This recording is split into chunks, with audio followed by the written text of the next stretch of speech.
Est-ce que tu es tanné d'être limité dans les mouvements parce que tu es tellement au niveau de tes hanches, tu manques tellement de mobilité que tu es juste incapable de faire certains exercices ou certains mouvements?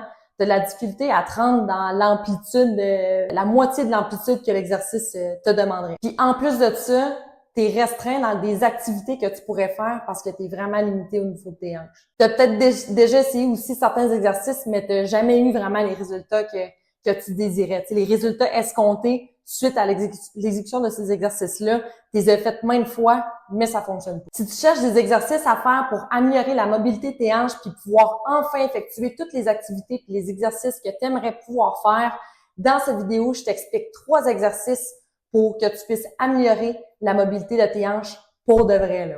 Ces exercices-là, tu vas pouvoir les effectuer soit au gym ou littéralement chez toi à la maison. Avant d'aller un petit peu plus loin, je me présente, Alexandra Gendron, je suis kinésiologue, entraîneur personnel, propriétaire de ma compagnie d'entraînement privé AGKIN. Je suis leader d'une superbe équipe d'entraîneurs personnels dévoués, acharnés, passionnés. Avant de commencer, juste pour te mentionner, je vais quand même utiliser les termes anglais pour les mouvements parce que ça va être beaucoup plus facile pour toi aussi de pouvoir t'y retrouver sur Internet si tu veux aller revoir des vidéos de ces mouvements-là. Donc, le premier exercice, j'ai rapetissé un petit peu le nom. Donc, moi, je l'ai nommé le Baby Squat Stretch. Donc, on va commencer avec ça. Qu'est-ce qui est intéressant avec cet exercice-là, c'est que c'est vraiment simple à effectuer. Ça ne demande pas du tout. C'est effectué avec juste ton corps. Donc, le but, en fait, c'est de te placer dans une position avec les pieds largeur un petit peu plus large que tes hanches. Donc, on veut aller reproduire la position du squat. Puis l'objectif, c'est de vraiment mobiliser la région thoracique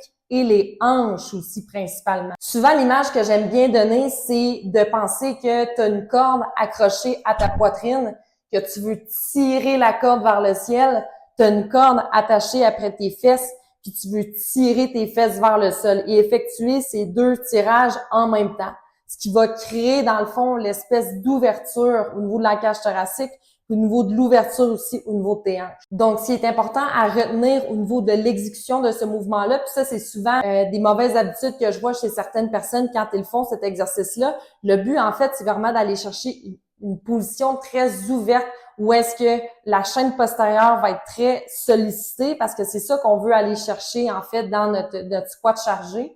Donc, le but, en fait, moi, comment je l'apporte aussi, c'est de s'ouvrir. Donc, littéralement, pensez à vous ouvrir vers le ciel. Ça va venir chercher une belle position en haut, puis vraiment un bon stretch au niveau des hanches, évidemment. Une superbe variante très intéressante que Coach Raph nous apporte dans la vidéo, c'est de placer des talonnettes sous les pieds. Parce qu'il y a plusieurs personnes qui vont être limitées dans cet exercice-là, dû au manque de mobilité au niveau, entre autres, des chevilles et ou des hanches ou autres zones du corps.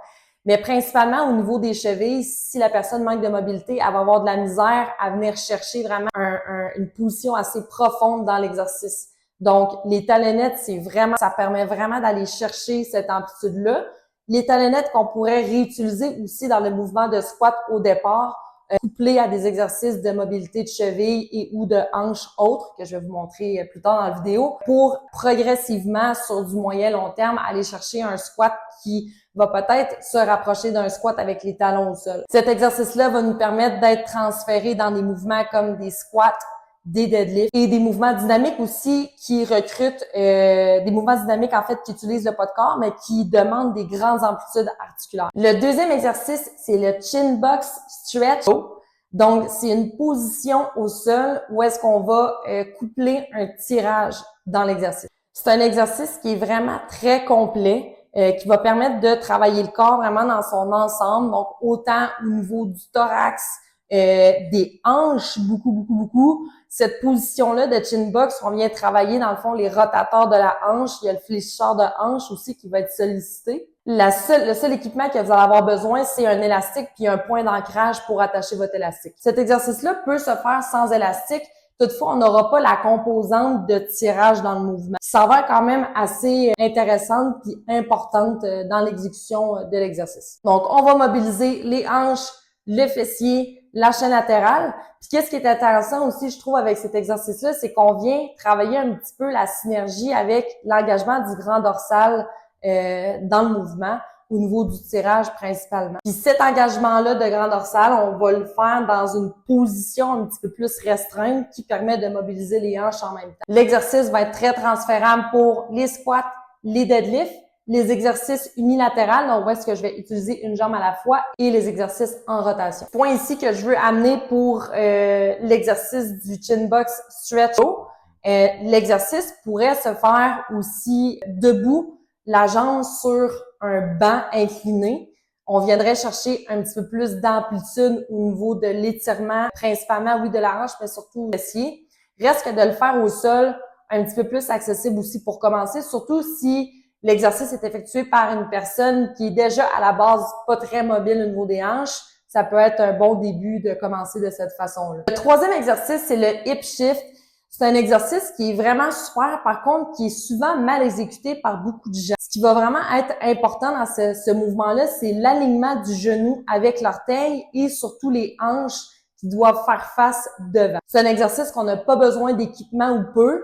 Ça peut être une charge, peu importe laquelle, que vous allez tenir dans vos mains, ce qui permet de mettre un petit peu plus d'accent sur le stretch au niveau des hanches, donc mieux le ressentir. Mais c'est ça, ça reste que c'est un exercice qui est super cool à utiliser, mais il faut bien l'exécuter pour avoir les effets désirés au niveau de l'étirement. Je vous dirais que c'est un des exercices où est-ce que personnellement je ressens le plus de bienfaits après 1 à 2 séries seulement. Je le ressens vraiment au niveau des hanches. Fait que c'est ça. Fait que le gros point, c'est que c'est vraiment important que le genou reste aligné avec l'orteil. Donc, on veut pas avoir de genoux qui rentrent vers l'intérieur et surtout que les hanches fassent face devant. Donc, si vous avez votre bassin en rotation, c'est pas vraiment la position qu'on veut aller chercher. Ça peut nuire justement à la mobilité qu'on veut générer dans la hanche. Pour augmenter le niveau de difficulté de cet exercice-là, ce que vous pouvez faire, comme ce que Raphaël est en train de nous montrer dans la vidéo, c'est il a demandé en fait à Nicolas de placer sa jambe en rotation interne, ce qui permet d'augmenter encore plus le stretch dans l'exercice. Je vous dirais que c'est un exercice un petit peu plus avancé, le hip shift. C'est un exercice qu'on va prescrire quand même chez plusieurs de nos clients. Personnellement, je vais vraiment m'assurer que l'alignement est vraiment adéquat, quitte à diminuer un petit peu le nombre de répétitions, augmenter le temps sous tension, donc aller avec une exécution qui est un petit peu plus contrôlée pour s'assurer que ça, c'est bien respecté. Donc, en résumé, le premier exercice, on a le baby squat stretch. Le deuxième exercice, on a le chin box stretch to row. Et le troisième exercice, on a le hip. Il faut garder en tête que des exercices comme ça, je pourrais en donner comme des dizaines et des dizaines. C'est vraiment 3 exercices que nous, on juge qui sont vraiment intéressants à utiliser autant pour quelqu'un qui s'entraîne chez soi ou pour un coach avec sa clientèle, puis que la personne qui va effectuer ces exercices-là va avoir un réel bénéfice sur la mobilité de ses hanches pour pouvoir transférer par la suite dans ces exercices en charge sous résistance ou même exercices qui vont nécessiter seulement le poids. Donc, si tu as aimé la vidéo, je t'invite à partager, à aimer la vidéo, partager la vidéo à des gens que tu penses que ça serait intéressant, des gens que tu sais qui sont limités beaucoup avec leurs hanches. Je suis certaine que tu en as quelques-uns en ce moment. Aussi, je vais te laisser dans le descriptif de la vidéo un lien qui te mène à notre guide gratuit qui s'intitule « Introduction à l'anatomie ». Donc, c'est un guide interactif où est-ce que tu as accès à toutes les articulations du corps et en cliquant sur l'articulation, tu as accès directement sur notre chaîne YouTube à la liste de tous les mouvements que cette articulation-là génère avec au niveau du corps humain. Fait que c'est important de comprendre comment tes articulations fonctionnent parce que, évidemment, plus tu comprends comment ton corps fonctionne, bien, plus tu es capable de mieux bouger, donc améliorer tes performances, ça, c'est sûr. Je te remercie beaucoup. On se dit à la prochaine. Salut, bye!